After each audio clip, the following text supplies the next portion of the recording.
They have been around our community for several decades now, and they're quite the authority on the subject you'll see on the screen. I'm looking forward to their presentation more than anything I can say right now, so I hope you enjoy it. I'll turn the floor over to you. We'd also like to thank you for taking your time to listen to our story. It's a little different than probably some of the things you've heard. Some of it may seem simple, some of it may seem bizarre, but it's our story, and we'll tell it like it is.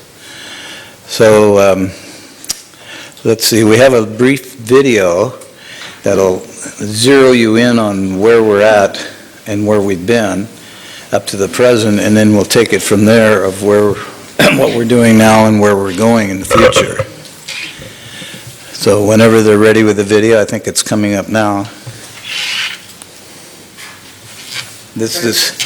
I lived in Las Vegas. This is arriving from a shoot for the Discovery Channel, which is a very... Well, hello. How are you? Dominique. I'm doing fine. Welcome. Thank you. Welcome to Las Vegas. Thanks. Thanks for coming. Come on in. Yeah, sure. Welcome to our home. Beautiful, beautiful. Thank you. Thanks for taking some time. I'm really interested to talk to you about these flying saucers that you Well, have not only been building, but flying from what we hear. Yes. we started, at least I started back in the late 50s and early 60s. We've rebuilt, redesigned them for years after that. We want to now turn them into a form of habitation and transportation for people, so that their home will be their transportation as well. Ralph, by we, who do you mean exactly? Oh, okay. Well, I should fill you in on that, I guess. Nikola Tesla was a great inventor and a great humanitarian. Well, Tesla wanted to get into his field, which was free, if you will, energy that comes from the surroundings. He was hired by J.P. Morgan to work with Westinghouse and Edison companies and the East Coast. And Tesla said, I've got it made. I think we can now transmit electrical power through the earth, through the ionosphere, without any wires or telephone poles. If you gave a device, like a free energy device, a generator that would service all their needs in their home for free, they could then bring out their creative talents, which they were born with and had been suppressed because they've had to toil for a living. They could be tremendous artists beyond our dreams, tremendous engineers beyond our dreams. J.P. Morgan was not buying it. He said, no, we're going to have to tear this stuff down. So Tesla kind of pulled back into himself and decided, well, I guess it's not time for this. Well, at that time, he was living in the New Yorker Hotel, actually, in New York. And there was a fellow by the name of Otis Carr who he's going to school, and to supplement his income, he worked as a clerk in this hotel. And Tesla and him became acquainted. And Carr was a sponge. He loved science in every way, shape, or form, but he was a natural science. He believed in the same thing Tesla did, that there's no limits to natural science, and everything should be on a simple level. Tesla said, they're not interested in my time. I want you to take everything I can teach you and go in your time and see if they'll listen to you. And if you don't make it, you're going to have to pass it on, because at the rate we're going, we're on a self-destructive course. Carr said, I will, and he got his own lab started and started really getting into a lot of free energy devices and building them. So he built a spaceship? Mm-hmm. He's building small spaceships then, and he had different sizes, different models. So tell us how you met Otis Carr and how you began working with these flying saucers. There's a company, Advanced Kinetics, in Costa Mesa. That's where we were living, in Costa Mesa, California. And they're looking for a research and development laboratory technician. They gave me a job, they put me in the research lab, and I was inventing ideas all day long. I just loved it because I like to invent simple ways of doing hard things. And was Otis Carr working there too? No. I told some friends about this and what I was doing, and he said, well, come to our group. We've got a group here called Understanding. It was created by a gentleman by the name of Daniel Fry in California. We could talk about things that were unlimited, not limited.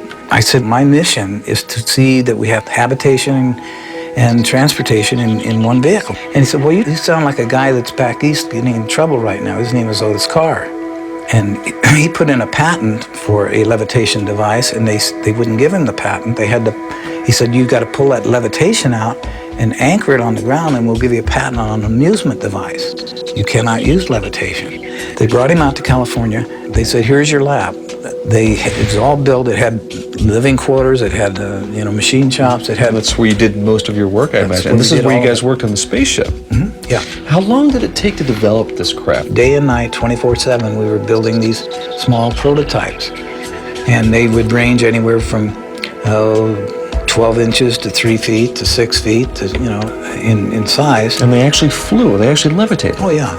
And what was the source of the power? Well, it was magnetic in nature. And you were actually building these for people to sit in. I mean, not just models. These were prototypes just to prove what we wanted, and then graduate up to where human habitation could get on board and operate them. If you could explain to us very simply how this device, how these craft work. In those days, we had counter-rotating wheels, one going clockwise and another going counterclockwise. We had a capacitor, we had small magnets, and we had what's called a Utron. It was a double tetrahedron. That's 2 ice cream cones put with the open ends together. You have a diamond shape. And we had 12 of them around the periphery of the craft.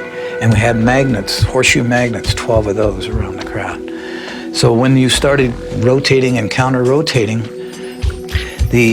as these Utrons went through the field, they would act as a generator and a capacitor in themselves, and they would generate a lot of power, not necessarily electrical power, but vibrational power. When you get to the resonant frequency of your surroundings, it cancels everything out. It goes to a 0 point. And once you've reached 0 point, then you can go anywhere you want. And you have your own force field around the craft. Just a brief pause. This is for a commercial venture, so they put a commercial in this slot, and that's the original tape. So just be 10 seconds. You control its up and down and left and right movements by how fast it spins or other gyros in there? Yeah, the ones with the models we had remotes, to operate the models. But when you get up into the larger craft, it's not necessary, because everything then, as Carr was explaining, the difference between the brain and the mind is synergetic. You operate the craft like it was a friend. It's like it was a living thing, because Connect with the craft. yes, and that's the only way that our particular craft would work. There was a mental interface? Yes. So it's kind of like the thoughts carry out a vibration as well, and you have to go in harmony with the ship. So some sort of morphogenic field was created, perhaps, some sort of almost living field. Yeah, absolutely. Ralph, have you had a chance to fly it yourself? Flying is an antiquated word when it comes to the type of spaceships that we were operating, because they don't conventionally fly. Or levitate. They levitate and they teleport. They move through this thing called time and space. They actually traverse through multi-dimensions. So you created an artificial gravity field, is it safe to say? Yeah, you could say that, yeah. Is this in any way related to the work of John Hutchinson and his anti-gravity experiments? Well, it's along the same lines. I know John, he's an associate of our group. And as I mentioned before, there's all forms of levitation. But where ours differs from John's is that in order to operate our craft, it takes spirit, it takes a synergy. You have to recognize the craft as an entity of life itself. It has a consciousness, if you will, of its own. What John is doing is wonderful. I'm glad he's discovered a tremendous field of levitation and composition of metal and manicular structures. Ralph, can you tell us about your experience as being the co-pilot of one of these discs? Sure. The next stage up was the 45-foot craft. They had already designed and built it, and they wanted us to test it. So we got on board, and near the center of the craft was a giant crystal ball in a kind of a gyroscopic holder. Underneath that was a laser that came up through the bottom of this crystal. And as the light came up and dispersed around this crystal, it lit up the crystal from infrared all the way around to ultraviolet. And then Carr said, okay guys, what I want you to do is just clear your brain and use your mind. So this is an experiment. And we're going to go outside and back in through what's known as time and space. And all you have to do is concentrate on what I'm about to tell you. We're going to go downrange 10 miles. And that 10 miles downrange is equated to the vibratory rate of the color aquamarine. The colors just kind of dissolved and started turning into this brilliant aquamarine. And it lit up the whole ship. And then he said, okay, that's it, boys. Get out of the craft, and we're going to debriefing. And we looked at each other like, oh, I don't think it worked. We didn't go anywhere. We didn't do anything. And we said, well, it didn't work, did it? They said, why don't you guys empty your pockets? And we started pulling out sticks and stones and grass and stuff and putting them on the table. And I know we didn't have those going in. And where in the heck did this come from? And he said, well, you remember I told you about the brain has a limited capacity. It cannot believe beyond its jurisdiction. It doesn't want to believe anything beyond that. So you traveled with your mind, and it will come back to you, and all these dots will be filled in as your life progresses. You'll remember what you did. It was in retrospect, I did go back now, and I do remember going and getting out of the craft. There was 3 of us. We walked down this ramp. We got out and we went over to a little hillside. I can see it right now. We picked up rocks and sticks, put them in our pockets, and we got back on board. I remember it now, but I didn't remember it then. It sounds like this technology is something that we have to be spiritually advanced enough to be able to use it. And Carr explained that as higher consciousness. He said, you've got to raise the consciousness. When you were operating this disc, did you notice or were you told that anything changed as far as the structure of the craft? There's a consistent expansion and contraction. It's almost so instantaneous that it's unnoticeable. And in one of the smaller demonstrations, we had a small model, aluminum model, and I could hear this hum, and it was just a beautiful, beautiful feeling while this thing was running, and I was touching it, and then it got more and more intense, and then I found like it was Jell-O, and I could put my fingers on it like Jell-O, and I looked at the other guys, and then I put my fingers inside this aluminum with my hand. I said, this is impossible, but I'm doing this, and I put it in and out of the craft. And Carr was over there because he said, you're energy, and that's energy. And when you understand that, and you get a harmonic with energy, you get a balance, you can do anything. There's no limit. So the next day, he had another model, and we put it up, but he was going to accelerate beyond. He says, these retinas are like cameras, are flashing at milliseconds. And when you flash fast enough, things seemingly disappear. So with that in mind, here's our next demonstration. So we fired this one up, and we were all watching it, and I was getting ready to put my hand in it, and the whole thing disappeared right in front of us. He said it's quite simple. Tesla did this all the time in his laboratory, and it's teleported. He said, well, where did it go? And he said, well, it might have landed on somebody's dining room table. I don't know. He says, I don't know yet where it went, and I don't know if it'll come back. Maybe it'll show up someday. Maybe it's gone. Maybe it's still there. But we just don't see it. So we don't see it, yeah. And it's out of our dimension. And he explained that the mind, when you tune yourself high enough and you get into the mind space instead of the brain space, instead of logic or instead of reasoning or instead of all those things, you just get up to a sense of knowing. You know who and what you are, that you're a creative, immortal, infinite being, and we all are. And he said everybody on this planet are gods by comparison, and they don't know it. They're asleep. And until they wake up, this is what our job is. We're making these toys, trying to get them to wake up, to realize there's no limits to what they can do. They don't have to live in servitude. They don't have to live in poverty. They've just been told that by people that unfortunately want to control things. Carr explained to us that the brain that we have operates this water vessel which we live in. But the energy that inhabits the vessel is who and what we are. We are energy. We're not bodies. The energy is all magnetic in nature. It's free in nature. We're swimming in energy. Well, before we could get any further with it, we were invaded, if you will, by people with a piece of paper that said they were at this time closing us down. The paper read that we were attempting to overthrow the monetary system of the United States, and that could be construed as high treason, and we were shutting you down and confiscating all your equipment. Wait a minute. Didn't John Hutchison say the same thing about the Canadian government? That they confiscated his entire lab at one time?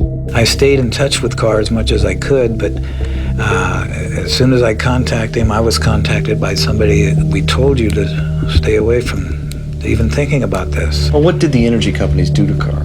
The powers that be, namely the power companies, weren't quite interested in anything that to do with Tesla or Carr. They didn't want this information out. It was even beyond the energy company. It came down to, and it can be traced to this day, back to the international banking system out of England. That's where this all started, the monetary system per se. Because his inventions were so revolutionary, would it upset the whole banking system? Yes, it would upset everything. They had a very, very earnest effort put forth to eliminate Carr and his inventions and his ideas. Ralph, do you think you're going to build models again? We're doing it now. We have pods related to research facilities all over the United States because I'm getting a lot of help, a lot of support. And there's people like me, people more brilliant than me that are involved in it. And we're waiting not for the crafts, because they're waiting in the wings. The crafts are ready now, but we're waiting for the consciousness of the people to raise up high enough and to start accepting these gifts that we want to give to them. Well, hopefully that's changing.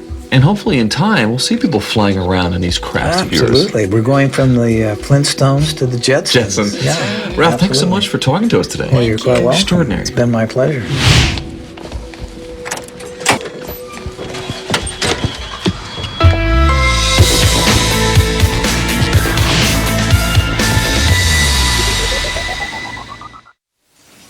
Thank you. Well, let's see. That's just a brief thing. We've had several of these that have come out on national TV, and people have responded to them. Before this happened,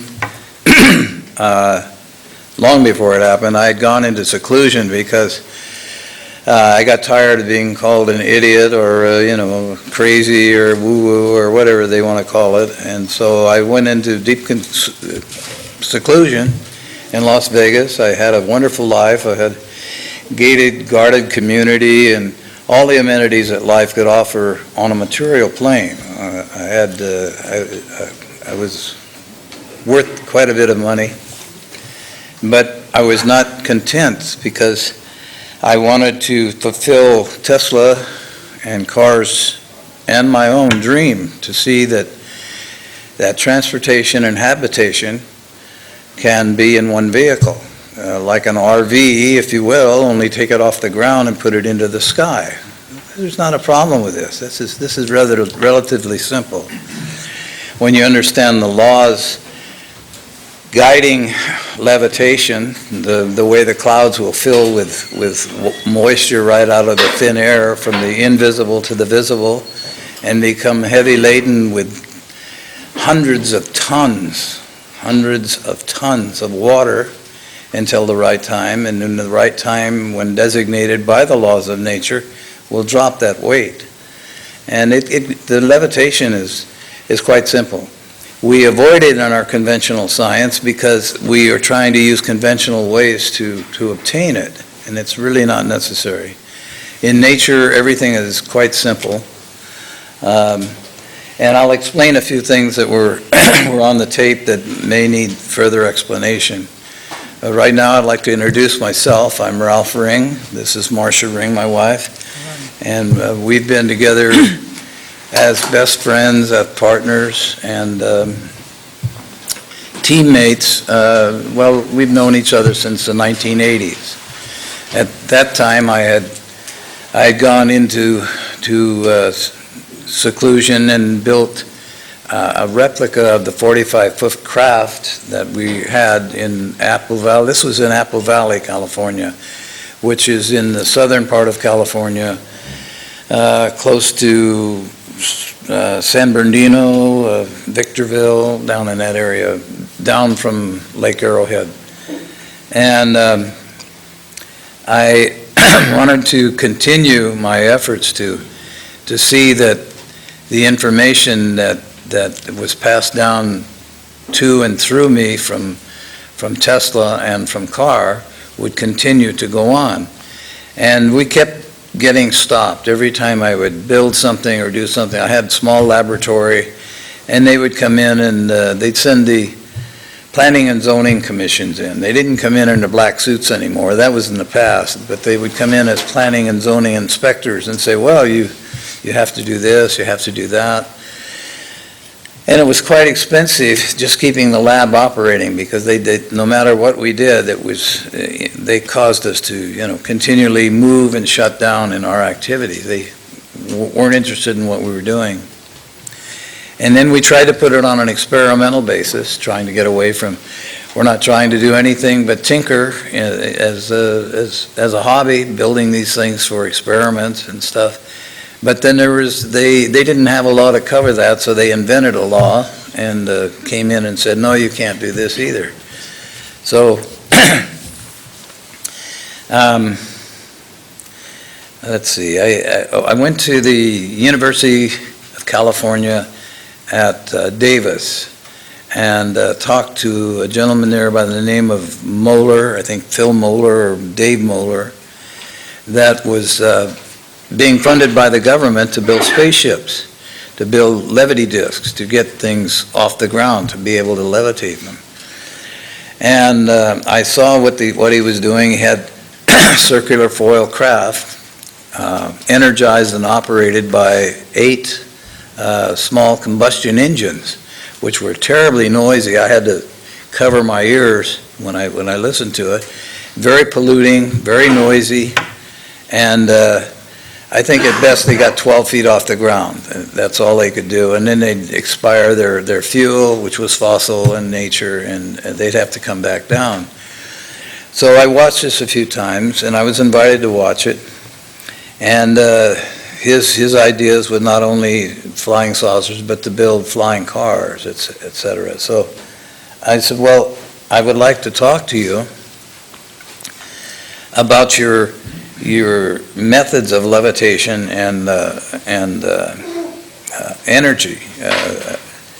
We found, and this was in the later 50s, I can't remember when it was exactly, we found that you can use magnetics energy much more efficiently. It's free and abundant everywhere. It has no pollution, no expiration.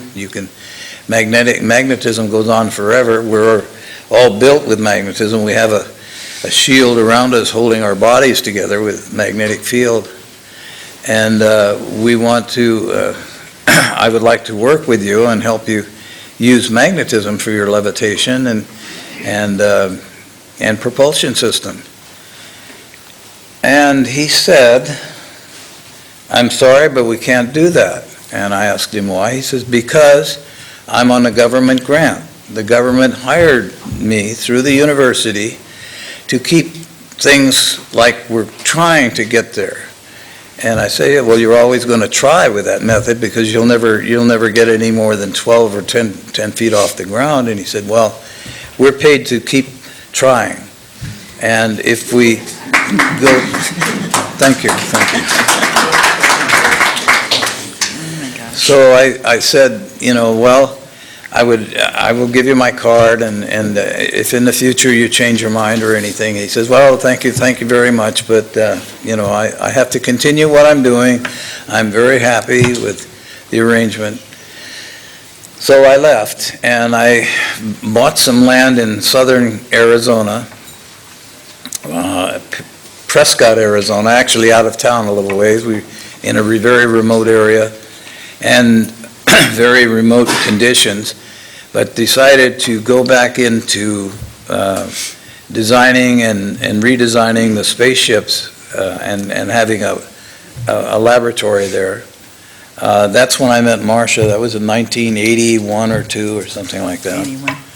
And so I went in underground. I went in on a 60-degree angle hill and pulled out the dirt and made a parking lot, and then went in and built a 45-foot diameter circle. And the way this was built, a stick was in the ground with a nail on top of it and a long string. And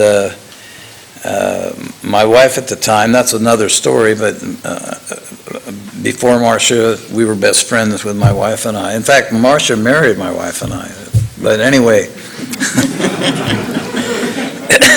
Our history goes back a ways. Yeah, it goes back. But those are other stories, and if you're interested when we have time, I'll tell you them. But she ran me out with a long piece of cord out to the distance, the radial point, and said, take this string where we're going to dig this hole, and she gave me a box of Bisquick or flour and said, go around with the string and mark where we're going to dig this hole. Well, it's on an angle like this, so I was going down hills over rocks and everything. But we got done, and we had the idea. And then I said, this is going to be quite a job, because we wanted to build it ourselves. We wanted to build it conventionally, be self-sustaining, which we had eventually got to, but we thought this is going to be a heck of a dig. It's going to take quite a while.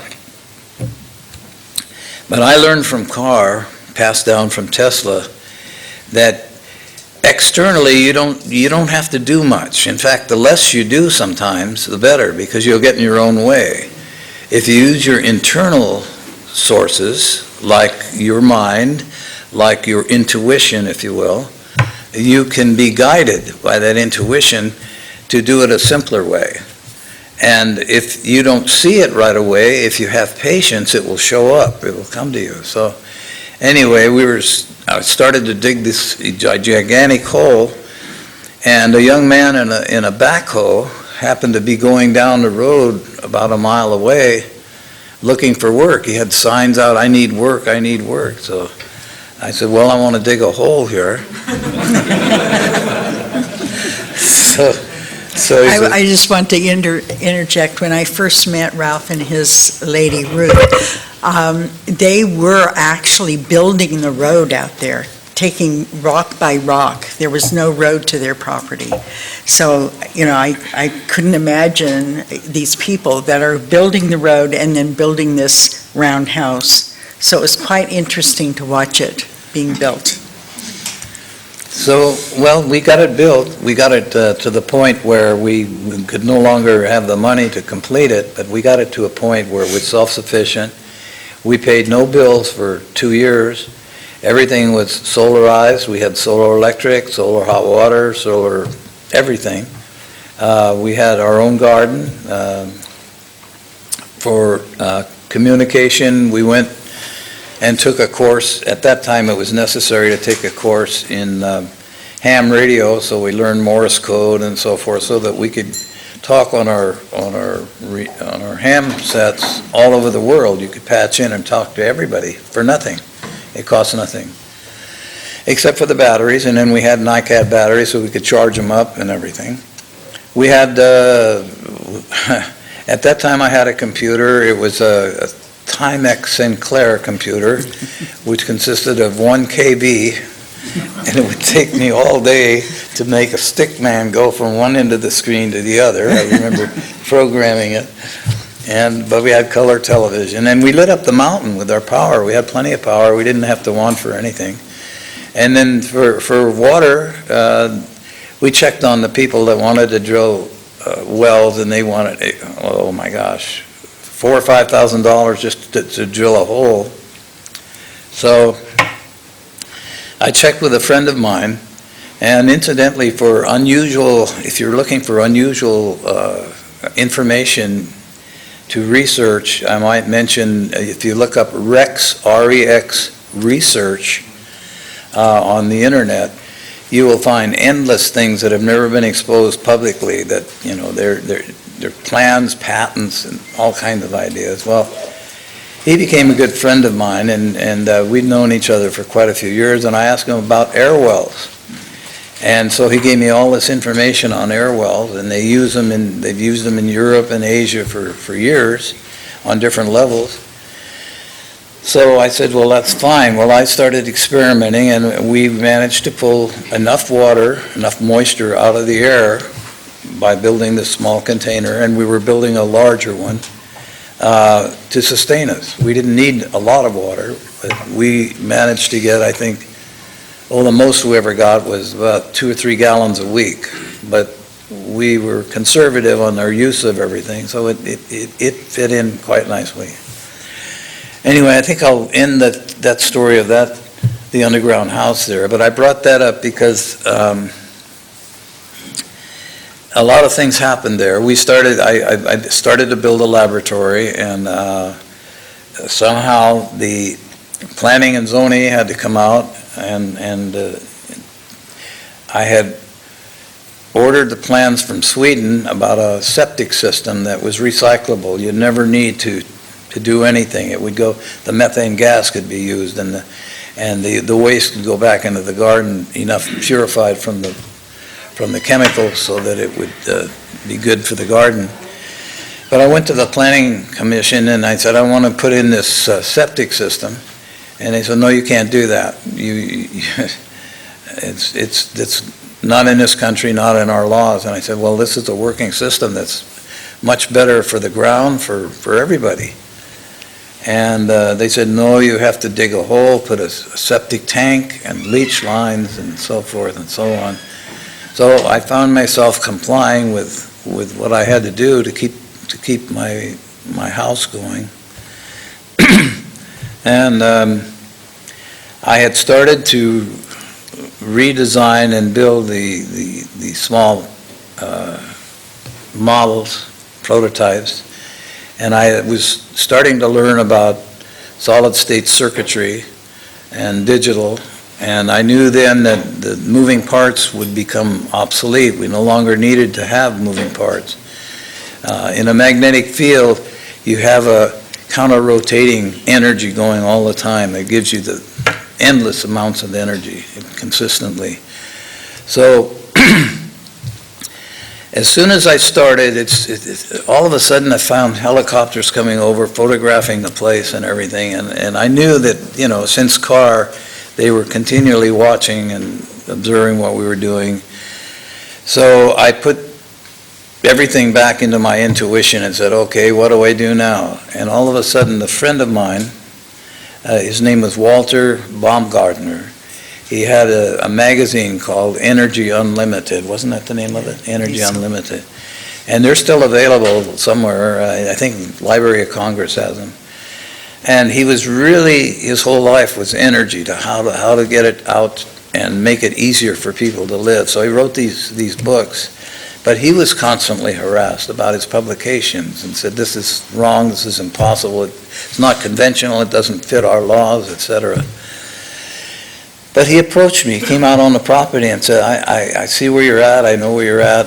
Intuitionally, I can feel what you're trying to do, and I want to let you know I have a place in New Mexico, Magdalena, New Mexico, that is quite private and personal, and there's 100 acres where we can develop these things without being harassed. He says, can we work together? So I said, yes. So I gave him everything I had, and then I started going back and forth to New Mexico, because as soon as I started doing something on the land, somebody would show up and just kind of be nosy and so forth. So anyway, it was a constant harassment. It's been for 50 years. People don't want to see the technology that we're using. So anyway, I turned it over to Walter, and he started building them in New Mexico. And he got to a point of levitation, and he was getting them a foot or two off the ground. And he's a conventional electronic genius. He was a physicist and a genius in electronics. And I said, well, you're going to get to a point where the conventional ways will no longer work, because you're going to have to use consciousness. And what is that? What's consciousness? I said, well, it's who we are. Everything is consciousness. And it requires a spirit of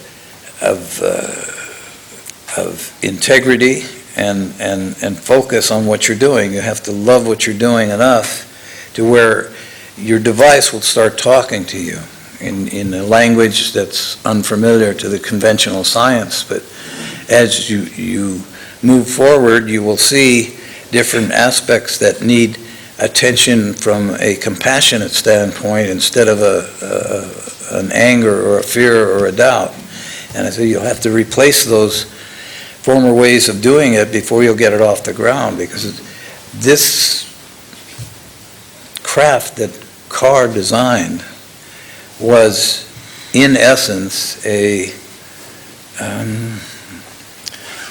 where I go to the woo-woo bit, but it was a living entity, because everything without exception has life in it. There is nothing but life everywhere. We say, well, this stone, this quartz crystal here, that's just a stone. And in a frame of reference, it is just a stone. But there are other ways of looking at it. Geologists look at it differently. I look at it differently, because it is, in its own way, sustaining its own life form. It's not our life form, so we reject it as us. That's nothing. But in its own way, it has its own life and its own structure. So I told Walter, when you have to have the spirit of consciousness and love this little craft, and it will talk to you and tell you how to build it. Well, he eventually got to a point where they came in and shut him down too. So anyway, it's been going on now for 50 years. Well, that brings me to a point of back in Las Vegas, I had retired and set up another way of life. I had everything I needed and everything. And the story of what I'd done kept dripping out. People would call me and ask me about it, and I said, nah, nobody's interested in this. Just forget it. They don't like it. They don't believe it, for one thing. The main thing, they didn't believe any of it. And until it got to Kerry Cassidy and Bill Ryan at Project Camelot. And they called me up and said, sir, it's time that to bring this information out, because times are changing and we're digging ourselves into a deep hole, and we need alternatives. We need these ideas to come out now. And will you speak to us? And at first I told Marcia, no, I'm not going out there again. I get almost tomatoes thrown at me sometimes, So. And what I'm going to say today, it'll probably, be different than you've heard before, because I'm going to really get into it in a minute or two, or in a few minutes. So anyway, I said, okay. They said, well, yeah, it's time, and we've talked to many other people in the science realms and so forth. They have run into the squirrel cage, where they keep repeating the same thing over and over, a new color of a car, a new radio, a new everything, but it's still run by the same engine, a combustion engine. And it goes over and over and over, and it will go on forever unless we change that, unless we do something different. And you guys apparently have done that. So I said, well, yeah, we'd like to see a change too. And they said, well, let's talk about it. Let's come out onto the air and let's see your response to it. So before that happened, again, I was stopped. I was getting knee replacements, and I had replaced one knee and got back into full recovery, and was in the midst of the same thing happening with the other knee when I was again stopped from my further motion in my consciousness and what I was trying to do. That happened when on the day before my release from rehabilitation, they said, you're free, you can go home tomorrow, just do your exercises. I woke up at 3 o'clock in the morning and I had about 4 or 5 or 6 guys around me and they were strapped me down, and I had all kinds of IVs in me. And I said, well, what's going on? I was going home in the morning, what are you doing? They said, well, we're changing your IV or something. And I said, wait a minute, I'm not aware that anything like this was necessary. I want to talk to the doctor. Doctors are not available right now. And I said, well, somebody better be, because I don't want to go through this without knowing what's happening. Well, then the next thing I knew, I started getting a little loud, and they brought in a gurney with a couple of guys, and they loaded me on the gurney, loaded me in an ambulance. Now, I was right next door to a hospital. It was, 100 yards away. Put me in the ambulance. I was still strapped down, and they wheeled me 25 miles away and put me in another hospital. And when I got there, they had a group of doctors, and they said, yeah, well, you're in a pretty serious state here. You've lost all your white cells, and you're dying. We don't know what we can do here, but we'll see what we can do. Well, that went on intensively for 11 days in intensive care, and it got worse. I went through 17 different things at the same time. My body swelled up like well, you were there, Marcia. Maybe you can explain that part while I take a drink of water. His wife at the time called and said, the doctors say that he's not going to live. So I lived in Phoenix, Arizona, and he was in Las Vegas. I took off work and flew to be with him, and he was double in size. His hands, his whole body was just puffed up like a frog. And they did not give him any hope. I asked Ralph at that time, do you want to live? And he says, not really. I'm not doing what my passion, what I was created to do. I'm not doing that. And I said, but you can do it if you want. But at that time, I thought when he says, I don't want to live, I wasn't sure if he was going to be able to change that. And so anyway, I said, you can do both. You can take care of your wife, who needed his help at that time, and you can also you can speak, and you can go on with your work. And he says, do you think I can do that? I said, if you want to. So go ahead. No. Well, let's see. The interview from Camelot was successful video-wise, but they got back to wherever they came from, Hollywood or wherever, and they found out that the sound had been destroyed. There was no sound. So that was at the time I was in the hospital, but they had called for another interview. They wanted another interview. And in the hospital, the doctors coming in said, there's just no way we can save you. You're terminal. I'm sorry, you better call your priest or whatever you do, but you're not going to make it. So, and Marcia was there when the doctors were making these statements, and Marcia was there also when I expired. I went through the death experience, and I want to tell you, and if there's anybody that's experienced going through that, you'll understand. The ones that haven't, it's something to just be aware of, that death is nothing like you think it is. It happens in a microsecond. one that you can be conscious of, and you can play it out as long as you want, but it's not very, it's very, very fast. And it's a conscious experience. I know this is pulling us gradually away from a third-dimensional world here, and that's where I want to take you today, is into a multi-dimensional world filled with frequencies and vibrations and everything that we all use but are not consciously aware of. And we'll get there as I'm moving on. I hope I'm on the right track here. Anyway, so I expired, and when I expired, they came in and they covered me over with a sheet, and just suddenly, in microseconds, I was fully conscious of it. There went my old life. There goes Ralph. Oh my gosh. And then I was there, and Marcia said, let's get out of here. And I'm metaphoring right now because I don't remember the details, but in essence, she said, let's get out of here. So that's what happened. And so I knew then I could go on with my passion, which is to see us, and the spaceships are only a symbol. We don't really need them. But we don't really need automobiles either, but we're using them. We use all kinds of forms of conventional transportation. But until we get back to the state of who and what we are, we have these ideas, these toys for people, these conventional, non-conventional ways of doing things. So,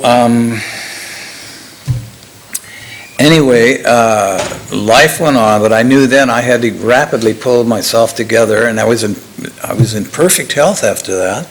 And when I had a resilience, and death no longer had any pangs of fear, I knew what death was. It's not like we think it is. And when we experience it, we create. We are the cause internally of what we see and do externally. These are effects out here. They don't, in our reality now, because we're living this reality, they don't really exist, except when we need or want or care for them to exist. And it's with love and compassion, because we are you and you are us, and we're just mirrors reflecting each other. So it's a beautiful concept that we're living in. We have reached a state of consciousness of realizing that everything in frames of reference, now that's an important statement, frames of reference is true. Everything in frames of reference is love. Everything in frames of reference is real. But you have to put those in frames of reference, because without frames of reference, you go into a belief system, a form of duality,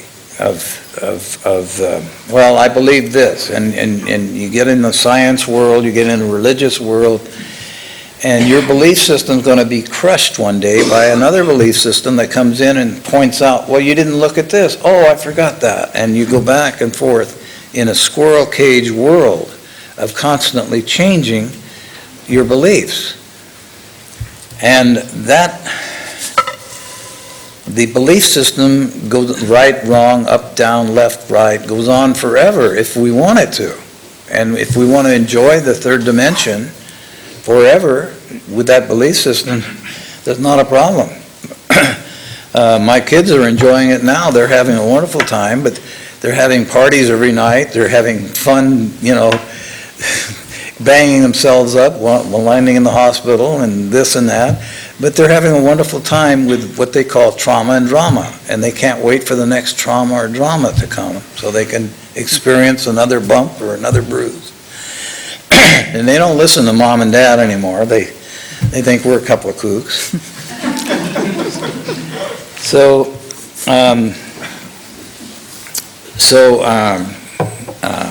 Where was I? You were talking about your death experience and that's over. But how you need to go on with the now Project Camelot. Yeah. So anyway, because I want to expedite this, because I really want to get into what I've come here to talk to about. And I'll tell you about the spaceship, and I'll tell you how they're built and what they do and everything. And I'm kind of building a framework so that it'll all fit as you put it together, because I can't put it together for you because you have your own way of doing it. But what was I doing?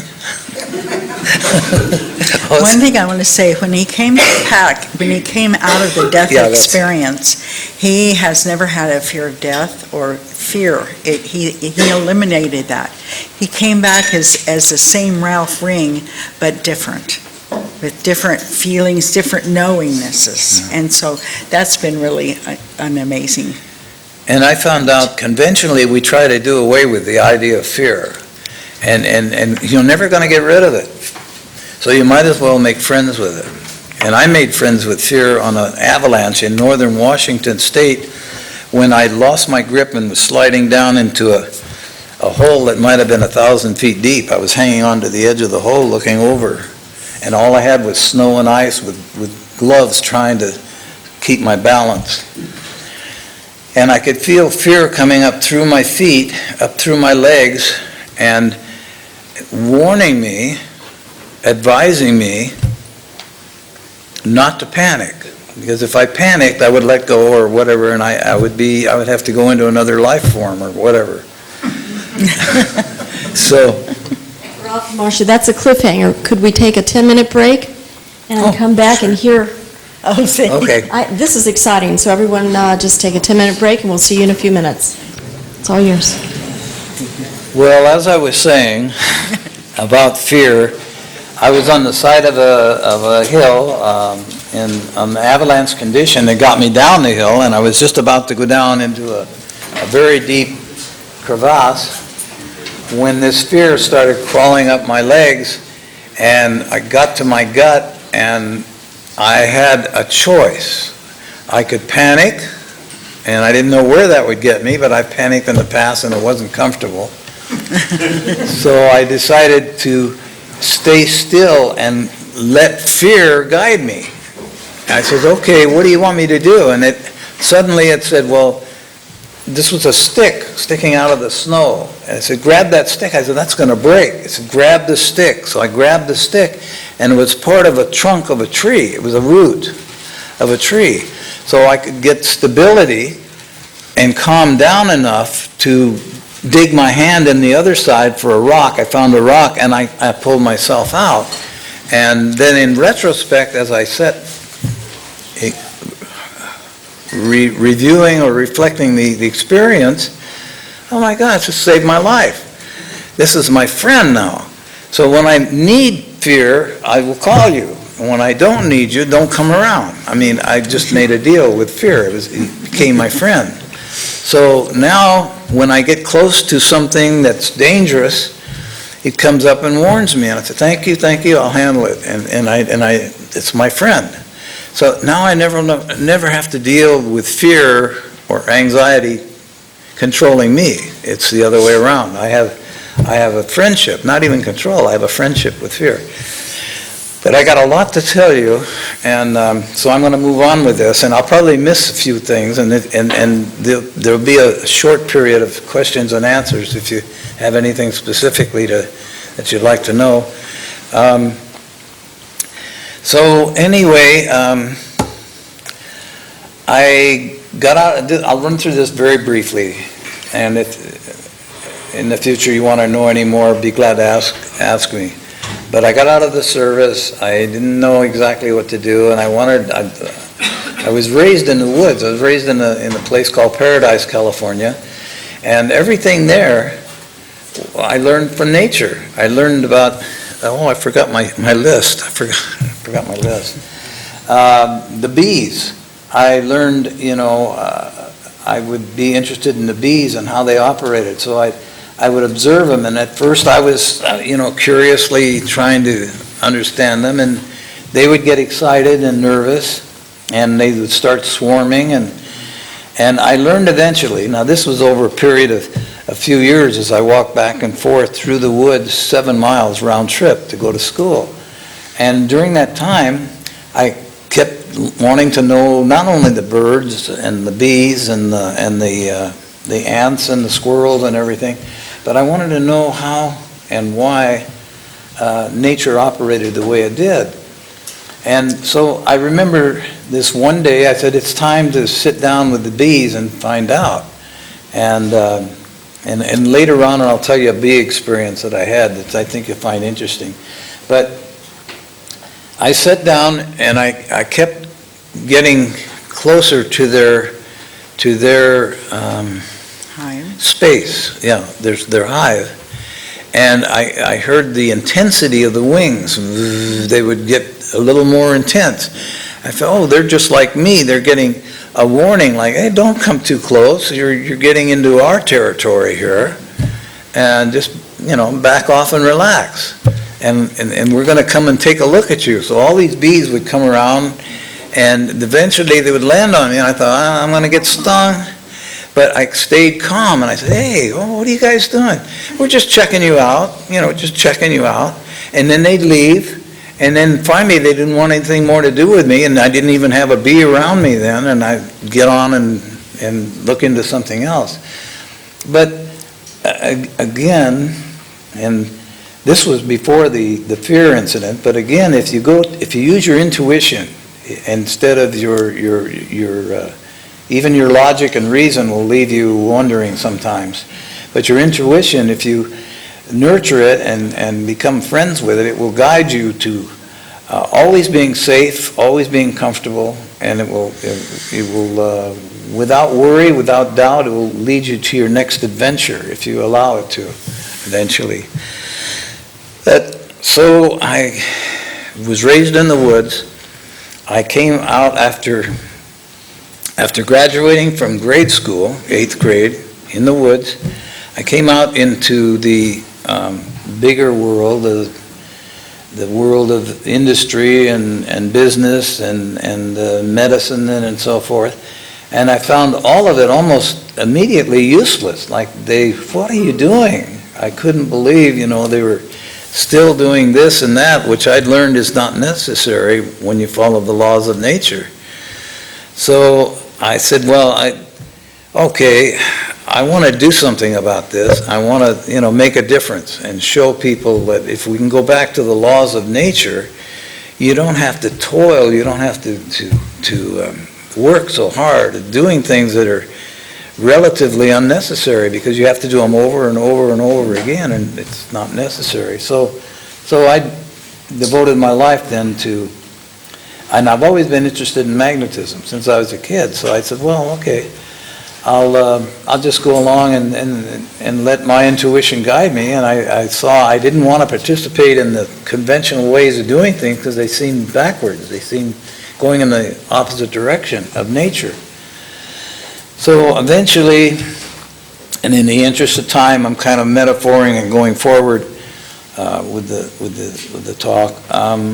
Eventually. I wound up as a laboratory technician, and I wasn't even qualified to be a laboratory technician, but they gave me the job because of my interest in natural law. But they hired me on as a laboratory technician in a government-funded research and development laboratory in Costa Mesa, California. And because of my interest and my knowledge of magnetism, they put me on a magnetic experiment that they were working with. And the experiment was, I had a giant oscilloscope and a giant camera, and I had a cathode ray tube, what equates to a cathode ray tube, firing electrons, like you do in a TV, the old TVs, to the screen. And my job was to fire an electron through this magnetic field without deflection. Get an electron through that field, either to the left or to the right. It would always deflect. It would always go into the positive or negative deflection. And they said, don't worry, just keep jacking up the power, keep forcing that little electron. And that went on for quite a while until I realized this is not natural. They're trying to force this little guy to go where he doesn't want to go. So I equated that to my, natural studies. And then on the next bench over, they're working on levitation. And they had a coil, iron core and wires, and they called them igliotrons in those days.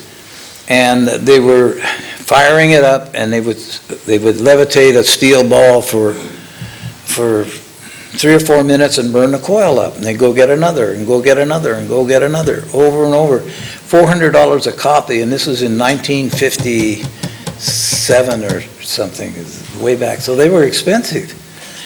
And supply said, oh, don't worry, just keep using them, it's okay. And my experiment, every day when I shut down, it was caught, they wrote it up to $10,000. I said, this is an experiment that's going nowhere, and they're getting money here for not going anywhere. I can do a better job. And so I went home and I worked with my understanding of natural law. I went to a garage sale and got an old TV and took the cathode ray out and set up the same experiment with the magnets on the living room floor. And I said, okay, we're going to go from A to B without deflection. What I learned in nature, and it was inherent then, so I knew what I was doing, is nature breathes. And conventional science and conventional ways of doing things, they get so excited to see a result that they force it. They try to force the result. And when you force nature, she doesn't budge. She's not going to go where you want her to go. You have to work with the law of nature and let it breathe. So I said, okay, little friend. And when I had when I fired up the gun, the electron gun, I pulsed what's called pulsing the signal. I gave it an extra microsecond or two so that it could breathe. So when I fired it, instead of trying to force its way through to one pole or the other, it went into a spiral. It went into a vortexual motion and went through the field without deflection, none at all. Went through, first time it went through, and I said, yeah, that's the way to go. So I took pictures and wrote up the experiment, and I said, I told my wife, I said, we're going to get a raise, we're going to have a new this or that, I'll have a laboratory. And so I said, well, I got so cocky, I said, well, I'll take their other experiment, I can do that. Acoustical levitation is simple. I saw a movie one time, an 8mm, I think it's still available on the YouTube, in Tibet, raising these giant blocks up the side of these cliffs. They use these long horns and drums. And I remember they'd get these sound waves, and they would take those blocks up the side of the hill, and they'd start building with these giant blocks using sound. I thought, okay, no problem. So I got a 15-inch woofer speaker out of the TV, put it on the floor, had a little audio amplifier, $25 that I bought somewhere, and I hooked it up, and I started experimenting with the sound waves inside of a cone, a parabolic cone. So I tried everything, the squares and rectangles, and finally I said, what about a round circular sphere? And so I got a ping pong ball, I put it in the center, and right away, as soon as I got it, I got it to the right resonant frequency where it was happy, and it stood there and stayed there, levitating. I went to bed. The next morning I woke up, it was still there. I took pictures, wrote it up, and I went into Advanced Kinetics, Dr. Weinhardt, he was the head of the institute, and I said, hey, I think I want to raise here. I got my magnetic thing going, and I said, I know I'm a lab tech, I'm not an engineer, but let's call in the engineers and see what they can do with this. The same thing with the levitation. I said, no problem. Well, Dr. Weinhardt, he's a pretty keen physicist. He knew what he was doing, and he said, yeah, he says, I see what you're doing there. I understand that, but Ralph, you don't understand that this is a government-funded research and development laboratory. And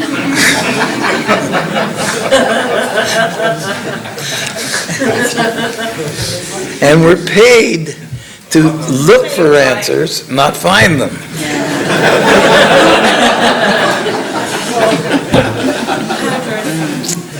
So that boggled my mind. I thought, oh my gosh, I'm in the wrong, I must be on the wrong planet. I don't understand this. They don't get it. They don't want to get it. So that's when I got to meet Carr. I told my neighbor what had happened, and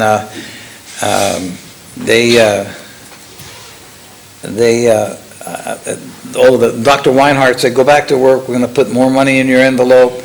Don't say anything to the engineers, don't talk about this at all, because this is not to be talked about. Well, I went back and I realized, what am I doing? I'm just wasting my time and everything. But I did have a family that I was having to support, so I was a little concerned about my income.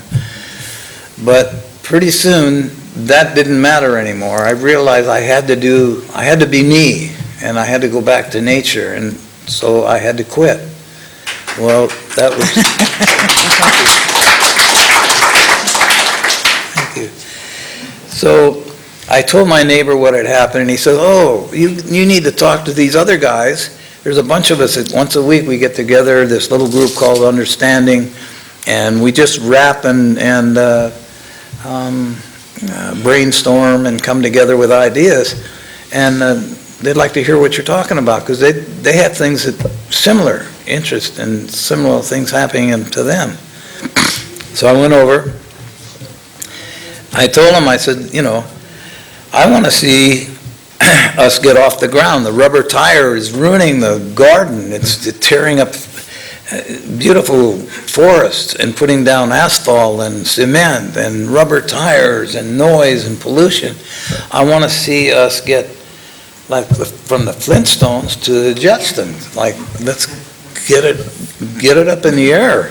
Take the tire from this position, put it in this position. Just take it up off the air. So they said, well, you sound like a guy he's stuck in Arizona, in Oklahoma. His name is Otis Carr. He's a direct protege of Nikola Tesla. And he's trying to carry on Tesla's work. And he's very, very heavily bombarded by people that don't want to let it happen. And he's constantly under scrutiny and surveillance and shutdowns and everything. But he wants to build spaceships. And it sounds like that's what you guys have got to come together. So they contacted Carr, and they invited him and his entourage, engineers and physicists and PR people, come out to California and meet with me. So they did. We came out to California, and they put us up at Lake Arrowhead. It's in the mountains, and they put us in a big cabin.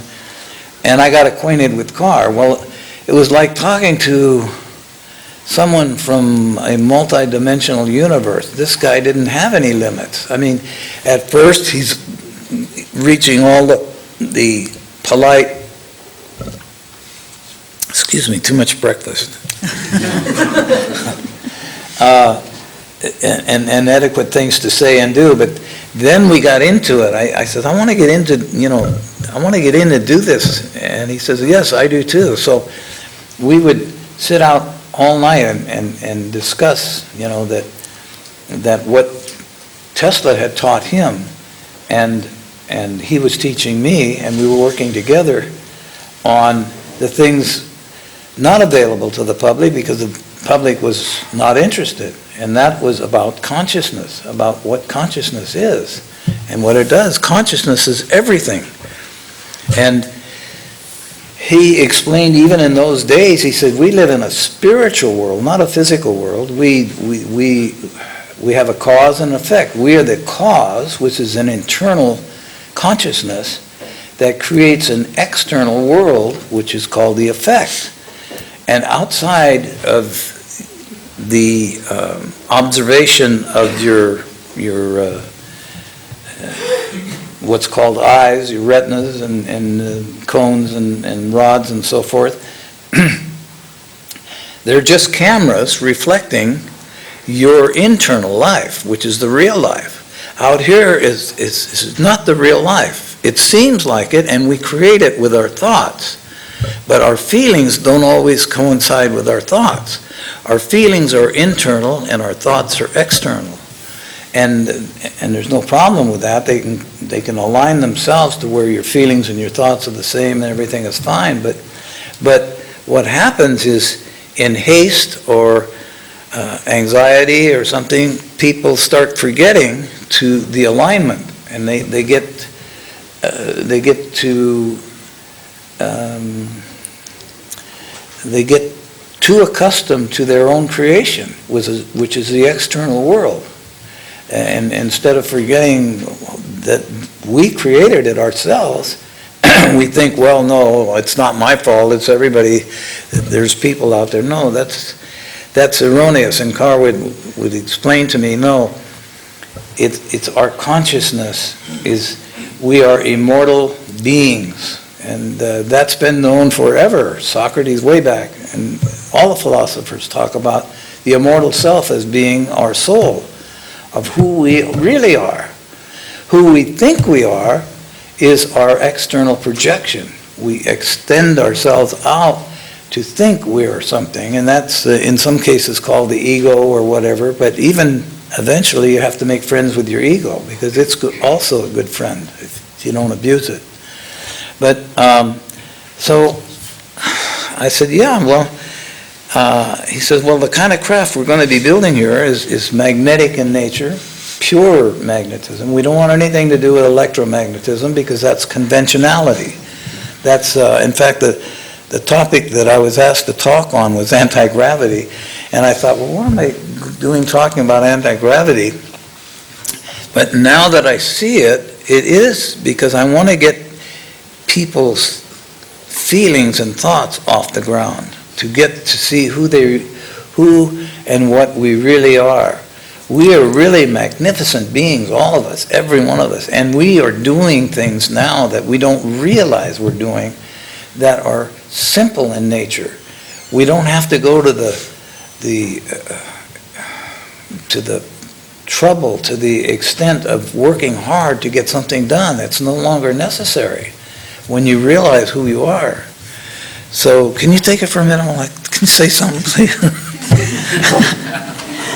Well, on that thought, on who we are, we simply have forgot. The veil has been pulled down. The programming that we've all been programmed for eons, our parents, their parents, we've been we've been influenced to be less than we are. It's time now, and in this breakthrough energy movement, it's time to take back our power. It's time to remember who we really are. And what we are here for is to enjoy this life, is to be that creative being that we were intended to be, and rise up out of the servitude, the illness and the servitude to having to go to work every day, having to earn a living all of the time. I know it's very difficult because Ralph pulled me out of corporate, so I know what corporate world is, and I know what servitude is. But once you break through that and you actually know and really know that we were created as free beings. If you take a look at the birds, I always look at the birds or any of the wild animals, they don't have to go to work and punch a time clock every day for their sustenance. Everything has been created for us. And once we change our beliefs and our thoughts, you will see it happening. And if you take a look at your lives right now and look beyond the servitude, you'll see it happening anyway. The desires, the intentions that everybody's talking about. When you intend something, you will have it come to you if you will be patient. If you will be patient. So many times you say, I want it, and I go buy it, I have it right now. But if you just allow it to come to you, allow your needs. So, and thank you.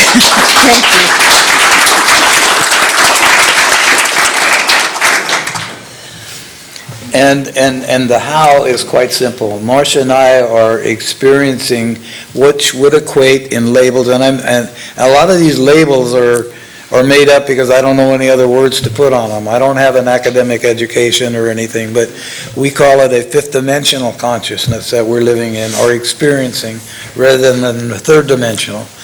Because in a third dimensional consciousness, you have a box with 5 senses, and that's all we have been trained or taught to operate from, the 5 senses. Anything outside of that goes into woo-woo or unexplainable or whatever.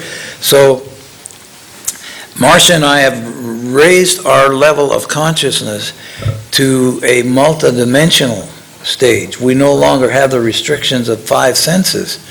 We do things now, and you can ask us questions about them later because I want to really get into more of what I'm talking about.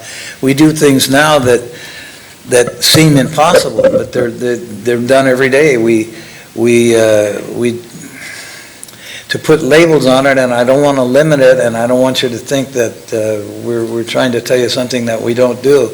We bilocate. We realize, and Carl taught me this too. We are energy. We are not physical bodies. We are energy. And when you accept that, that's the truth. The truth is what we have to get back to, is a simple truth. The same is the same truth that there is no past and there is no future. So stop looking there for your answers, because they're not, all of us, they're not there, because they really in truth don't exist until we put a thought on them. As soon as we say, well, I remember when I was a kid, or I'm looking forward to this, then we are the creators of that. It's happening instantaneously. And I'll get into that because that deals with teleportation, which I'll get into in a moment. I've just been told I don't have much time, so I'm trying to hurry.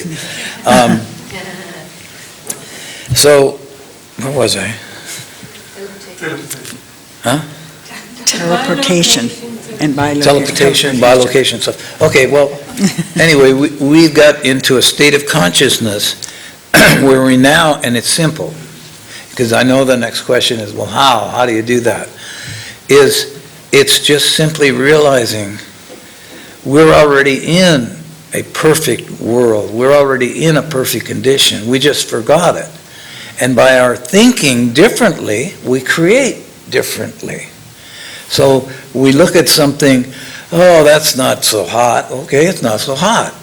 And this doesn't deal with just the consciousness of woo-woo. It deals with basic science of the subconscious. Once we tell the subconscious what it is, it will say, okay, that's what it is. And that deals with, well, I can't do that. Okay, you can't, then don't even try. Well, I can do it. Okay, then you can do it. And it's that simple. We're led by our intuition, which is a part of our subconscious. And if we follow those feelings, instead of the external ones of somebody saying, you can't do that, and you accept it, then you're dead. You can, on that subject, you can't do it. But if you say, wait a minute, I know I can do it. And there's a difference between knowing and believing. In the belief system that I brought up earlier, you can led to believe anything in the world, but nobody can really convince me when I am sleepy or hungry or have to use the restroom. Those are knowing. I know I have to go. I know I have to eat. I know I have to sleep. And that's the difference. It's simple. It's so simple we overlook it. But there's a belief system, which if they say, oh, you don't really have to go, well, they're wasting their time because I'm going. So anyway, the belief system can be changed, and the knowing doesn't need to be changed. You can change it, but the belief system, many times you can change your beliefs, or somebody else can influence that belief to be changed. The observation or projection of knowing can be changed, but knowing is the truth, and the truth is stable. And once you find it, it'll never change. No matter which way you want to look at it or how you want to rearrange it, the truth is stable. And that's what we have to get back to. It's a just plain, simple truth that we are immortal beings playing out a role here that's no longer comfortable. We're getting uncomfortable with the conditions of the world and the poverty and all the other things that we want to imagine are happening. And simply let go of those ideas and start cultivating. It's a beautiful world. It's a wonderful world. And you probably think, well, that's kind of crazy. And it is until you practice it. But Marcia and I have now come to this state of consciousness where, without exception, and I mean that, without any exception, we feel everything is good. Everything. There is nothing outside of good. Everything is true in frames of reference. Everything is real in frames of reference. If you can change your thought when you think, oh, this is really not good for me, if you can change even emotions, even anger, even, if you just like Ralph talked about fear, if you can change your perception of it and look for that good, and then you'll see it.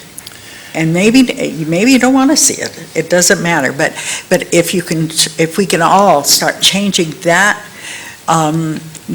aspect of our thinking, then we can see more of who we really are, more of that reality. And the question immediately goes to, what about wars? What about killing? What about all these people that are killing each other? Yeah, what about it? It's not happening to you, but it's a lesson. These are lessons consistently thrown in front of you to look at. Don't go there, don't go there, don't go there. Or you'll draw yourself into it by fear, by anger, by frustration or worry. But as long as they're there, you can thank you with deep reverence that thank God that I don't have to go there. Thank God it's not happening to me.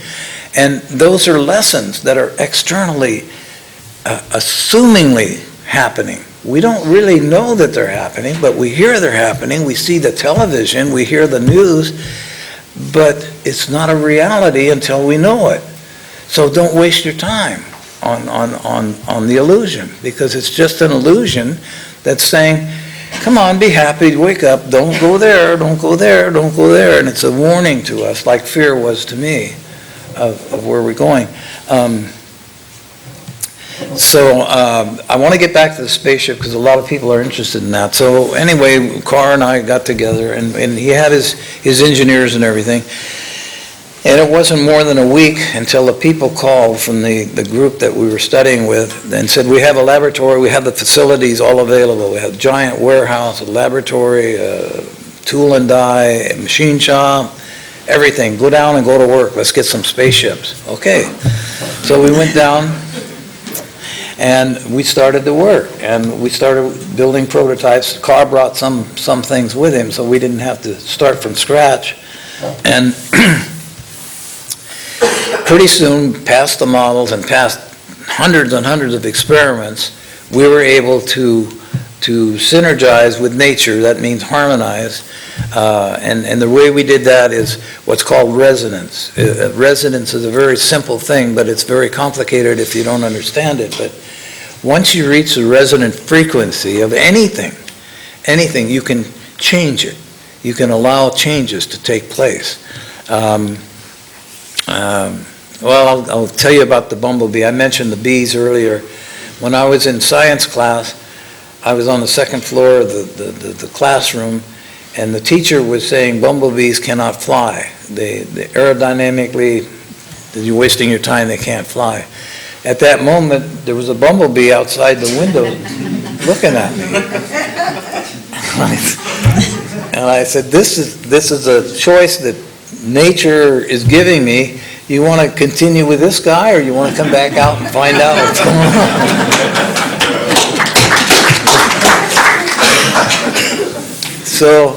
So I did. That was the beginning of my end of academic learning, and I went back out to nature, and my intuition led me to a guy that happened to write a book called Tomorrow's Energy Need Not Be Fuel. It's in the Library of Congress. His name was Arthur Aho, and he was a part of the entourage with Carr. him and his brother, Wayne Aho, was our PR man.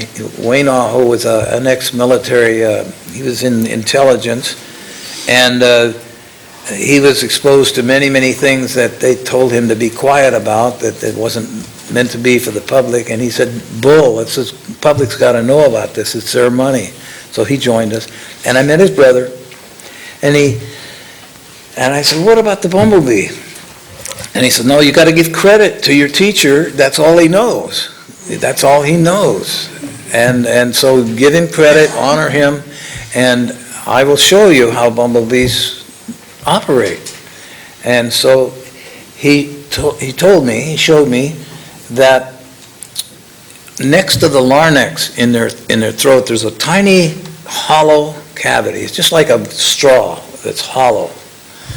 And when they start beating their wings, they go until they reach the resonant frequency of the, and I don't know whether you're familiar with the Schumann frequency, it's the frequency of the earth. Once they reach the Schumann frequency, they have freed this so-called gravitational influence and created their own little sphere, a little magnetic bubble. And they levitate, and they go around in their own, they're free of our gravitational field and create their own. And he says, that's it, that's simple, they do it. And there are some lizards, and there are some Hummingbirds. hummingbirds that do the same thing. And he says, well, science someday will find it out, but they're a little slow. But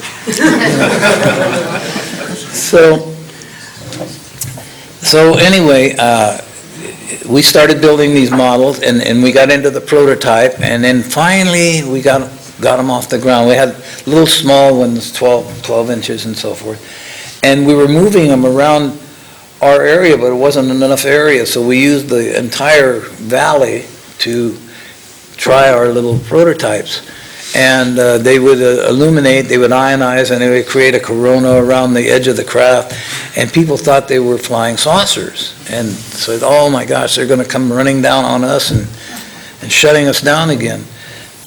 But it was okay, we didn't have any trouble, but we kept working and working on it, and we got to a point where Carr said, well, because we were working on a shoestring. We didn't have any funding. The people that wanted to fund us wanted to control us. They said, well, we'll give you so much money, but we want to control what you're doing, how you're doing it, when we said, no thanks. Because we're operating on natural law, and it has to be free. And if it's not free, then it's no good. So we got to a point where we had a prototype. We said, it's working. Let's get a hold of a manufacturer. Let's get a hold of somebody that can put these into use, get them going. So our PR man, Wayne Aho, called General Motors and said, come out, we want to talk to you. And he said, okay, and we told him a little bit about what we wanted to do. And he brought him and a couple of engineers and a physicist out, and we met in Riverside, a little town close to where we were. And Carr brought a suitcase with one of our craft, one of our little circular foil craft in a suitcase. And we came in and we sat down and we discussed that there are the Amish that still have their horses and they're very happy with their lifestyle. And there are people with their Corvettes and their Maseratis or their Lamborghinis. That's fine. We don't want to disturb that. We don't want to change that. Everybody can be comfortable in the state of existence where they want to stay. But we want to see the combustion engine replaced with magnetic influences and get things off the ground and have homes and cities and countries. It's no problem. I mean, that's what we want to do. That's our intention. That's what we will do eventually. It has to happen. And this guy was looking at us with wide eyes and everything. And he said, well, what are you talking about? And Carr opened a suitcase. He just opened the lid of the suitcase, and he could see the little craft. And we had it with plastic that you could see through. Lexan plastic. You could see through the periphery of the craft. And it was sitting there, and we kept talking. Carr explained, yeah, we just want to, introduce this idea, and it doesn't have to happen overnight. We'd like to introduce it to you and then let your engineers and stuff work it into a program where they can gradually not replace the car, but supplement a different way of transportation. And so the engineers were examining, looking into it, and they said, where's the ignition switch? Where's the steering wheel? There's nothing there. It's just an empty cabin. And Carr said, well, that's where the difference comes in, and it's not going to be that easy to explain to you, but we'll try. So Carr started explaining a little bit about consciousness. When you realize you have it, you can do miraculous things. And so the little craft came out of the suitcase and started moving around the desk. These engineers were coming over, looking at it and stuff, and they said, take your coats off, boys. We want to see, if you got a remote. They thought we had, remote control. I said, go ahead, search. And we have nothing. And they said, well, how's that working? He says, it's simple. It's working because we want it to work. It's a principle that's not accepted yet in the third dimension, or it has been forgotten, not accepted, but forgotten. And he said, well, what does that mean? Well, it's magnetic power, pure magnetism, not electromagnetic. I got 5 minutes, okay. So anyway, so we said we want magnetism because there's no pollution, no maintenance, we have no moving parts. This thing can go to the edges of the multiverse and never run out of fuel because everything, the glue of everything is magnetism. It holds everything together. This glass and everything is magnetism. And that's what we want to use for fuel, as well as the design and the building of these craft is all magnetism. And he says, you guys are crazy. You guys are nuts. And I said, well, it's the way it is, and you can never have an accident in magnetic power because you'll never crash. And weapons are obsolete because you operate these with good feelings, not good intentions, and there's no need for weapons. And he said, well, this doesn't fit in the system that we have. We have hundreds of thousands of people working for us all around the world. They have paychecks every week to take care of their family and their children to go to school. And you guys are outlaws. You're crazy. You're going to upset the apple cart. You can't do this. And Carr said, no, we want to get people, give them these devices. The center of this it's called a neutron electrical accumulator. It's not a generator. It accumulates like the bumblebee, the energy right out of the air we breathe, and puts it into this resonator cavity, which consists of like the 2 ice cream cones, a double tetrahedron like this, and it gets inside there and starts vibrating and reaches the resonant frequency of the external axis and the external conditions around it, and accumulates the energy, and you can convert it to vibrational energy, electronic energy, any kind of energy you want to use it for. And eventually, even electricity won't be as it is now. You won't need it because it won't be dangerous.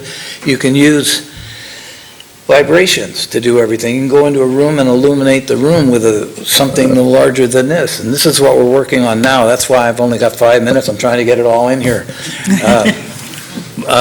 So where we're at now, see, did I finish that? No, I didn't finish it.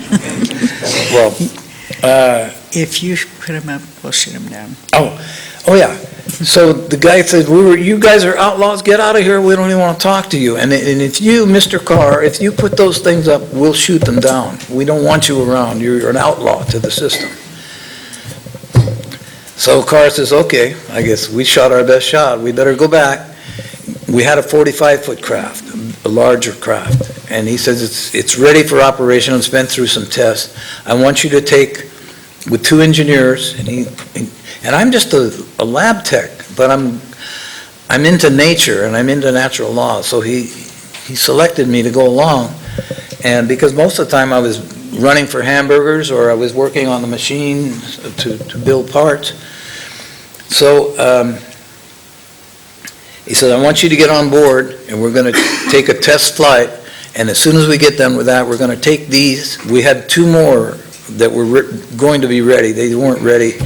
And we're going to take these craft and go over Los Angeles, Chicago, all the big cities, and come down where people cannot mistake that there's something there they don't understand. They better ask their representatives, what's this going on that we don't know about? And he says, that's where we're going, boys, so let's go. So I got on board with 2 engineers, and I'm not letting you talk at all. I'm sorry, honey.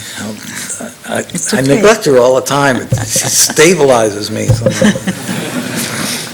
So we got on board, and as you saw in the film, we had a crystal, a giant crystal in the center of the craft, and it was illuminated with a form of laser, and I don't know what kind, or orgone or whatever, but and he said, now, what we're going to do is we're going to go down range about 10 miles. And what we've had the engineers go down there, and they tested that area electronically to vibrate at the frequency equated to, in the light and color spectrum, as the color of aquamarine. It's just a color. And it's a neutral, aquamarine covers from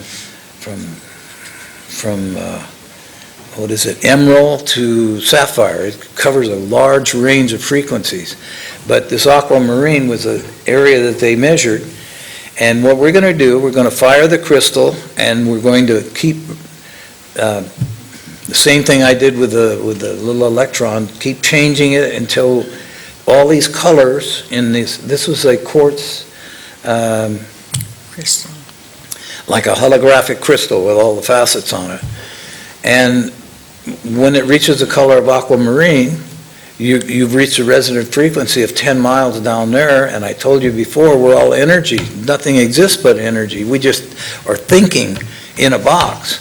So we're going outside of the box, which is outside of time and space, and we're going to have this experiment, and you're going to do something there, and then you're going to come back, and no problem. So he says, okay. So we got on board, and we got ready. Beautiful colors that lit up the ship. It turned into this beautiful aquamarine color, and I thought, oh, we're getting ready to go. and we waited, and we looked at each other, and then Carr says, okay, that's it, boys, come on down for debriefing, it's all over.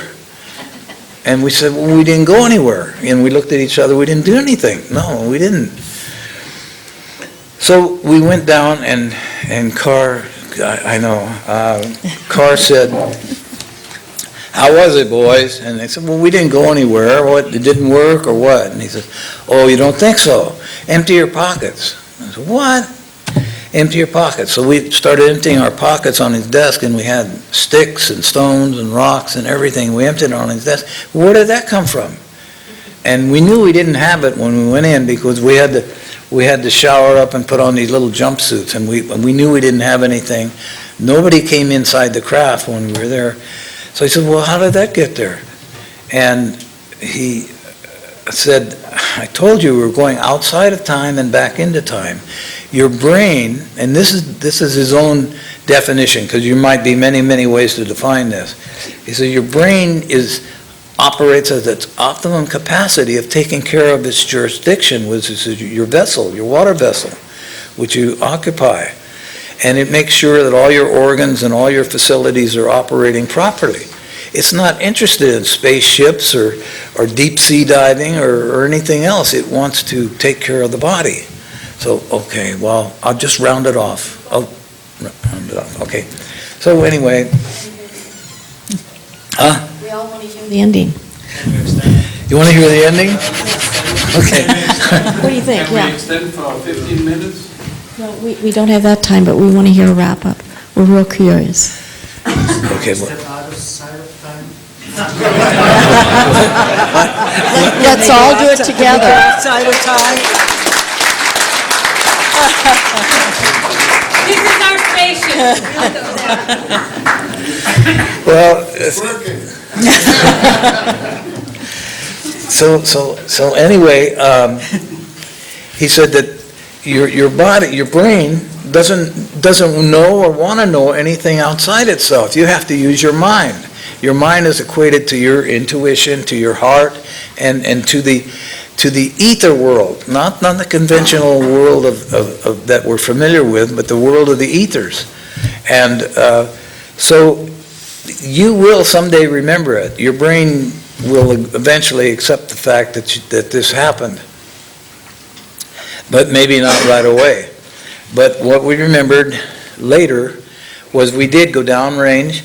I remember going down and picking these things up and putting them in my pockets and getting back on board.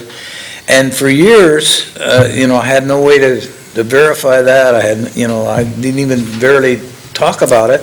But we got an email. I still have the email from two police. There was a police officer. He was on duty with his buddy. There were two police officers that were on duty that night, and they saw us. They said, yeah, it came down and stopped and just, you didn't put anything down, and you got on this ramp and you went down. I thought, oh, you saw us. Oh, great. Then we have some verification that something happened. But so then we got back and said, okay, successful. The next day or two, we're going to take this thing over to Los Angeles and put on plenty of lights and activity so that they can see us. And so then it was the next day or day two after that happened, these trucks came in with these troops armed with guns and everything, these big armored trucks, and these black cars with all kinds of people with badges hanging on them, FBI, CIA, I don't even know what they were. And this guy came up and wanted to see all of us, and they kind of corralled us into a little group, and he addressed Carr. He says, we're cease and desist. We're calling you to shut down this operation immediately, and we're confiscating all your goods and everything. And Carr said, wait a minute, on what? We're just free citizens operating as hobbies. We're just building hobbies here. We're not hurting anybody. He said, no, you're attempting to overthrow the monetary system of the United States and could be held in high treason. And so we're taking everything. They went in and took all our files. They took all our prototypes. They took the big ship that I was in to Los Alamos, New Mexico, 9 feet underground. I learned later they tried to mount weapons on it. In a pure magnetic field, weapons are not necessary. They can't work. So anyway, that to this day, I guess it's still there.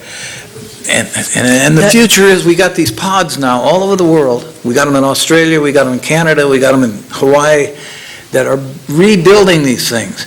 The only thing stopping them from happening is the consciousness, people accepting it. Let us change, let us show you what we got, because we got them waiting in the wings. The wings are the collective consciousness of all of us. We already know this is happening.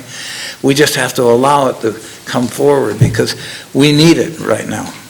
And thank you, everyone, for coming. Thank you. This has just been one of the best sessions we've ever had.